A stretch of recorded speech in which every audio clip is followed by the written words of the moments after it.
దాన్ని మనం స్వాగతించాలా, దాన్ని మనం అప్రిషియేట్ చేయాలా, దాన్ని మనం కంగ్రాచులేట్ చేయాలా. అది చేయకుండా మేము ప్రతిసారి క్రిటిసైజ్ చేస్తామంటే అది మంచి పద్ధతి కాదని నేను రిక్వెస్ట్ చేస్తున్నాం. రైట్ రైట్ శ్రీనివాసరెడ్డి గారు ఏం చెప్తారు? అంటే ఓవరాల్ గా ఇప్పుడు ఏంటంటే సరే ఈ చట్టం సంగతి 10 రోజుస్ లో మనకు తెలిసిపోయే అవకాశాలు ఉన్నాయి. కానీ మనం తెలంగాణ పాలిటిక్స్ లో చూసినప్పుడు సామాజిక కోణం అనేది రాజకీయాల్లో అనివార్యంగా మార్చిన పరిస్థితి అయితే ఉంది. ఆ క్రెడిట్ ఎవరికి పోతుంది? కాంగ్రెస్ కు పోతుందా, బీజేపీకి పోతుందా, బీఆర్ఎస్ మాత్రం ఎలాగూ అసలు ప్రజలు ఏం ఆలోచిస్తున్నారు? అసలు ప్రజలు ఎటువైపు ఉన్నారంటారు? కాంగ్రెస్ పక్షాన అంటే దీన్ని జరిగేదాన్ని ఎవరైనా బీసీలు ఎవరైనా ఇన్విటేబుల్ వాళ్ళకు వాళ్ళు ఏం దాన్ని అపోజ్ చేసేది ఉంటుంది. మిగతా సెక్షన్ కూడా ఎవరు అపోజ్ చేయడం లేదు వాస్తవంగా కూడా.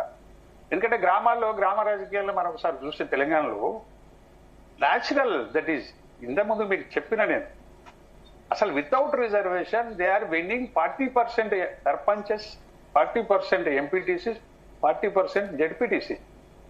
రిజర్వేషన్ అవసరం లేకుండానే వాళ్ళు ఎలక్షన్ అవుతున్నప్పుడు దీన్ని చట్టం తెస్తున్నప్పుడు వాళ్ళు కూడా ఇన్వైట్ చేస్తారు అంతే తప్ప ఇంకా మిగతా అదర్ సెక్షన్స్ ఓసీలో గీసీలో వ్యతిరేకించడానికి అక్కడ ఏం లేదండి. ఎందుకు వ్యతిరేకిస్తారు? ఓసీలు కూడా వ్యతిరేకించే పరిస్థితి లేదు.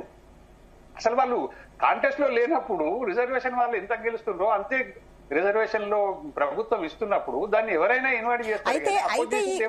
అయితే శ్రీనివాస్ రెడ్డి గారు ఈ విశ్లేషణ స్థానిక సంస్థల ఎలక్షన్స్ లో ఒక అలాగే ఎమ్మెల్యే ఎంపీ ఎలక్షన్స్ లో ఒకేలాగుంటుందా, మార్పు ఉంటుందా? కొంచెం మనం అంటే ఎమ్మెల్యేస్ ఎంపీస్కి వచ్చేసరికల్లా ఏమైతుందంటే కొంచెం అంటే ఇంత ఉండదు, తగ్గుతుంది. కానీ అది కూడా గ్రాడ్యువల్లీ అది కూడా మారే అవకాశం ఉంటుంది. ఇప్పుడు కాకుండా ఆఫ్టర్ 10 years 15 years ఇప్పుడున్న పొజిషన్ కంటే డిఫరెంట్ గా మారే అవకాశం అయితే ఖచ్చితంగా ఉంటుంది.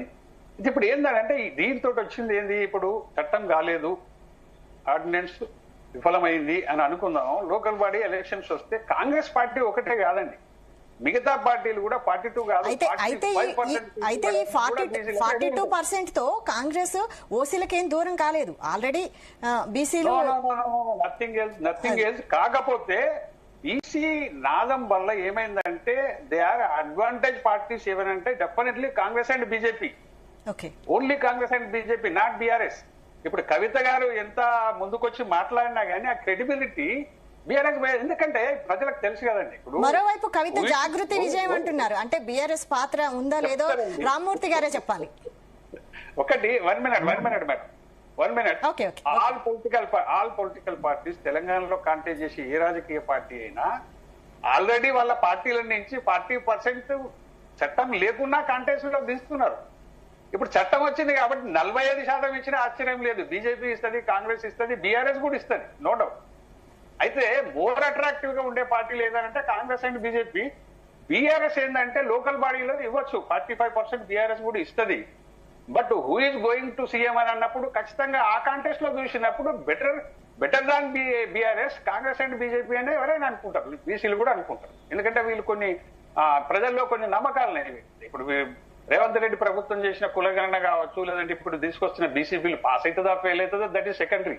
కానీ కొంత మెరుగైన దృష్టితో చూసే పరిస్థితి ఉంటుంది. బీజేపీ మీద కూడా కొంత నమ్మకం ఉన్నది, వాళ్ళు కూడా బీసీ ముఖ్యమంత్రి అని చెప్పినటువంటి పరిస్థితి ఉన్నది.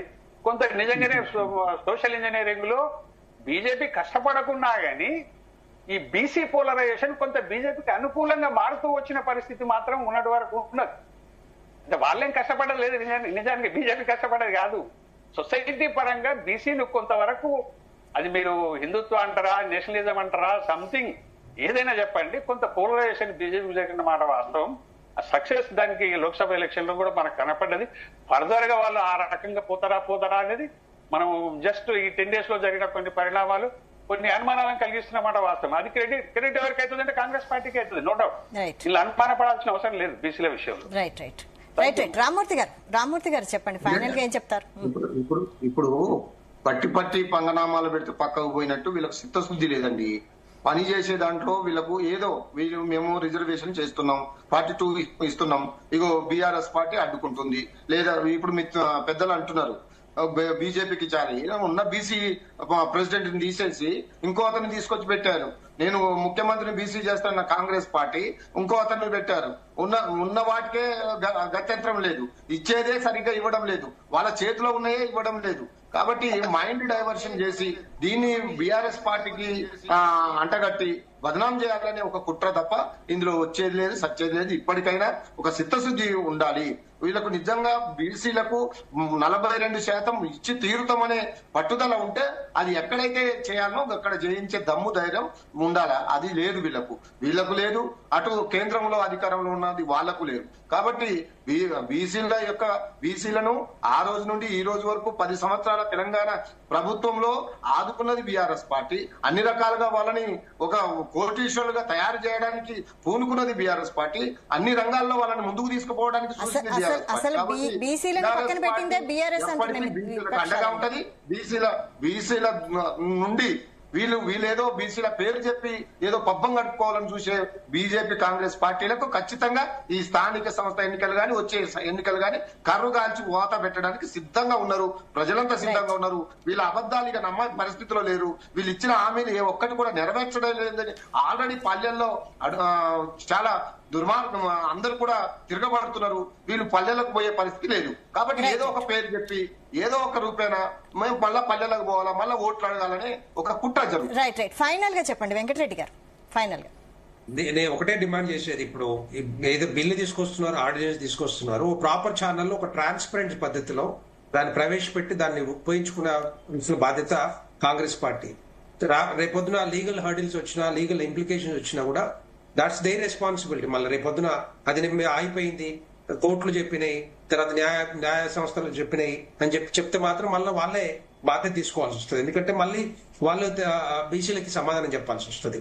ఎందుకంటే వీళ్ళు తీసుకొచ్చింది ఏంటంటే ఓటు బ్యాంక్ పాలిటిక్స్ కోసమో లేకపోతే కాంగ్రెస్ పార్టీ రాహుల్ గాంధీని, సోనియా గాంధీని మెప్పించడానికి తీసుకొస్తున్న ప్రయత్నం తప్పితే ఏం కనపట్లేదు ఇక్కడ. ఎస్, డెఫినెట్ గా తీసుకొచ్చి ఇంప్లిమెంట్ చేస్తే మాత్రం బీసీలు అంతా కూడా డెఫినెట్ గా హ్యాపీ. ఫైనల్ గా ఇమాన్ గారు. I want to conclude, BRS ఏదైతే అనుకుంటుందో బీసీలు మొత్తం మా దగ్గర ఉన్నారు, బీసీలని మా దగ్గర చిత్తశుద్ధి లేదని చెప్పేసి వాళ్ళకి ఎంత చిత్తశుద్ధి ఉందో మనం చూసినాం. ప్రతిసారి మాటలు ఇచ్చి వాళ్ళు ఏం నెరవేర్చలేదు. మేము మాట ఇచ్చినాము, మాట నెరవేర్చినాము, మళ్ళీ చేస్తున్నాము. 100% బిల్ గురించి మాట్లాడుతున్నారు. బిల్ డెఫినెట్ గా 200% ఆమోదం పొందుతుంది. ఎందుకు అంటే మన దగ్గర మనం టెక్నికల్ గా ముందు నుంచి కూడా మనం పోయి ఎవిడెన్స్ తీసుకొచ్చేసేసి ఏదో నెంబర్స్ అక్కడ పెట్టేసి మనం తెలియదు కదా. మన దగ్గర ఫార్మ్స్ ఉన్నాయి, డేటా కలెక్ట్ చేసినటువంటి ప్రొసీజర్స్ ఉన్నాయి. అన్ని తీసుకుపోయి రేపు పొద్దున మనం వీళ్ళు పిల్లు వేయించిన, అదే చెప్తున్నా నేను, వీళ్ళు దుష్ట శక్తులు అయ్యి వీళ్ళు పిల్లు వేయించినా సరే, బయట వ్యక్తులతో పిల్లు వేయించినా సరే, no problem. We have all the evidences. కోర్టులో నిలబడుతుంది, మేము ఆమోదం పొందగలుగుతాము. See whatever I'm trying to tell is BC caste census ఏదైతే జరిగినామో ఇది రిజర్వేషన్ ఒక్క గురించే కాదు. రిజర్వేషన్ ఒక్క